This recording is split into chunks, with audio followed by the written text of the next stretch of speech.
et tu peux aller récupérer, ça te dit combien tu as épargné. Astrid Moulin s'est abonnée à une application qui lui permet d'acheter des repas de restaurants locaux à une fraction du prix. De la nourriture en trop qui serait autrement destinée à la poubelle. Au début, si je me suis tournée vers Feedback, c'était pour éviter le gaspillage alimentaire et parce qu'il y avait la démarche derrière où je savais qu'ils redonnaient à une association. Mais aujourd'hui, je pense qu'il y a beaucoup de gens qui le font par nécessité financière. Ce genre d'application existe aussi dans les épiceries.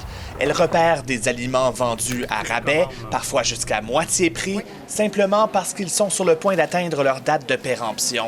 Cette mère qui a vu ses revenus chuter durant la pandémie utilise Flash Food depuis 6 mois. Avec 2 enfants, il faut trouver des astuces un peu à droite, à gauche pour faire des petites économies là où on peut.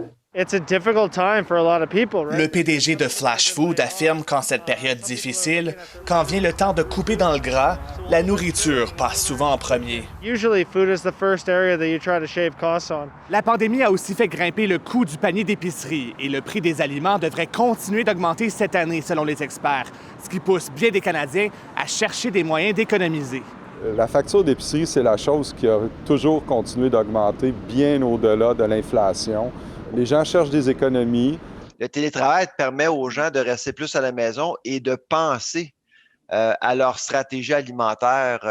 Cette appropriation-là alimentaire permet à des applications comme Flash Food ou Food Hero à se développer un marché intéressant parce qu'il y a un marché qui est captif actuellement.